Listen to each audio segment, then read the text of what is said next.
Okay, so probably one of the most frequent questions I get asked is it worth reloading ammunition? So we're going to talk about that, and I'm going to give you my 5 things to consider before you start reloading coming up, so stick around.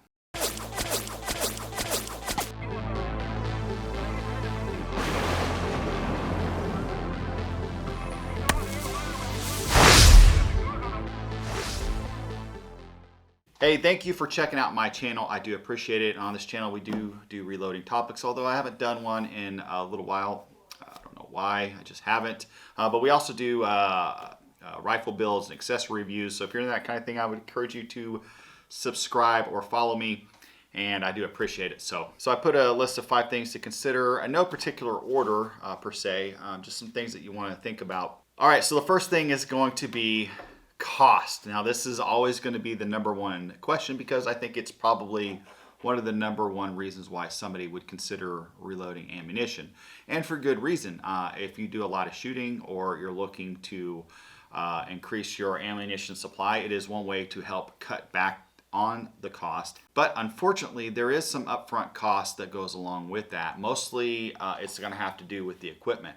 Now they do make starter kits, and if you're going to do one, I would recommend getting a single stage press. That's probably a topic for another video, but they do have the kits. The kits are going to be okay. You're going to want to add tools and equipment to your inventory as you kind of go. When I first started reloading, I literally started out with a small reloading kit and kind of worked my way up from there.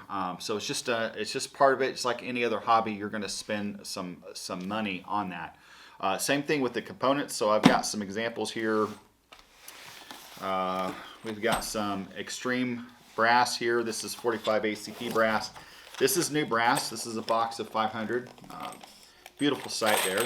Most people will shoot once fired brass or their own collection of brass.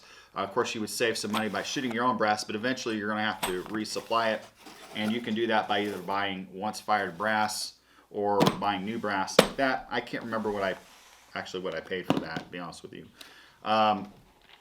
Same thing for bullets. Obviously, you're going to buy bullets. The lowest quantity that typically you'll see is going to be in batches of 100. So this is a box of 100 230 grain XTP bullets. These are 45 cal here. All right, and but usually most reloaders will at least buy bricks of 500, depending on what you're doing. Same thing for primers. Again, you're going to buy in bulk quantity. These are large rifle primers, and this is a brick of 1,000. So you hear bricks of 1,000. It's no bigger than this. I've got some large pistol primers. So this would be for 45 ACP. And on down the line. These, again, really expensive. I think at the height of the pandemic, these were up to about $3,000. Might as well have been $300 a brick, but normally they're about $35 to $45 a brick. Of course, powders, you're going to buy them in bulk as well. A pound of powder is going to be about this size, or could look in a tube or a container about this size. And there's all sorts of powders. And you can actually get these in larger quantities, like 8-pound tubs and things like that. But I typically buy them in pounds. Just seems to work better for me. I like the smaller containers. But normally these are about $30 to $40 a pound. It's really hard to say on powder. I've seen powders as high as $70 normally. So just depending on who's got it right now and what they're asking for. So. It does save you some money when you do custom ammunition. Like I've got some 6.5 Creedmoor here, and these are 140 grain boat tail hollow points. Great round. I've taken these out to 1,000 yards, no problem. Normally, if you were going to buy something or an equivalent off the shelf, you're looking at about $2 to $3 a round. Me actually loading this myself, probably 60-70 cents a round, if I'm just guessing there. So the one area that's not so great from a cost standpoint is when you look at bulk stuff like 55 grain, 223, even your bulk 9mm. Pre-pandemic, I could shoot 9mm cheaper than just buying 22. But unfortunately right now it's kind of a wash between factory ammunition and reloading. So when you start looking at time and energy, For the high bulk plinking stuff, it's just not very good, at least right now. So just something to keep in mind. But your specialty ammo, like your XTP bullets and Botel hollow points, your ELDs, all that stuff that you're going to do, you'll save a little bit of money on that. And on top of that, you're gonna make a custom round. So the next one, this one actually is really important. Going into the cost thing is you got to really be a high volume shooter. Really, none of this really matters unless you want to shoot a lot of ammunition.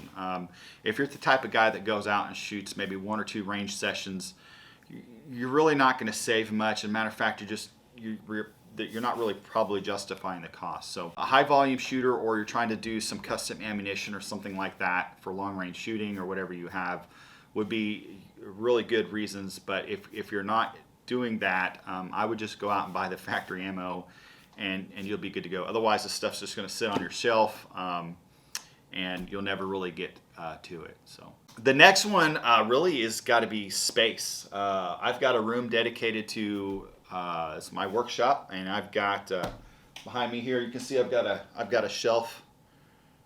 I got a shelf right there. It's got bullets and brass and powders and things like that on there. I've got another shelf over here. I've got some brass here, so some 223 brass. This all has to be reconditioned and reloaded at some point. So you've got to have space. Now, when I first started, I was doing this on the kitchen table with a small press kit, and I've expanded into this now room where I've got not only reloading stuff, I got my reloading bench over here with different dies and presses, all that kind of stuff. It's important to have space to be able to work, and the space needs to be a space that you can control, that maybe you don't get a lot of cross-contamination with other things, people, children, things like that. And it needs to be climate controlled. These powders, primers and stuff like that, they really are temperature and humidity sensitive, and you want to keep them in kind of a cool, dry place with the low humidity.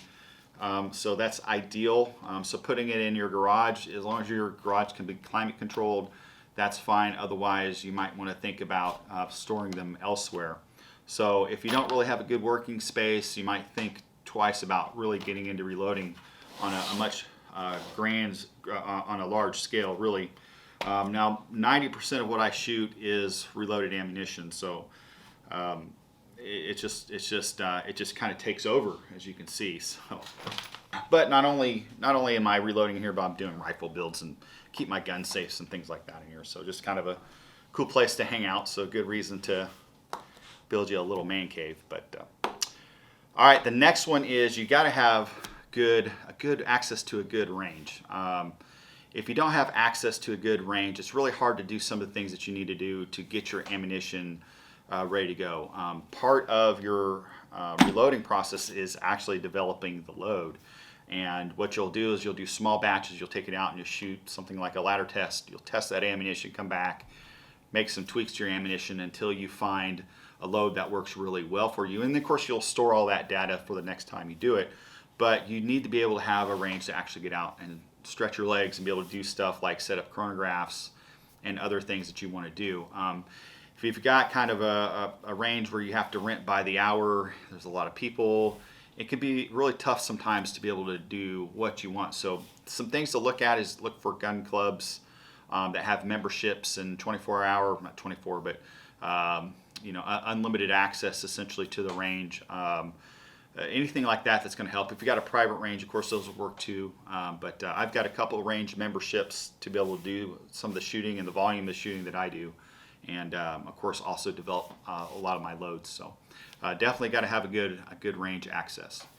All right, last thing here is just talking about time.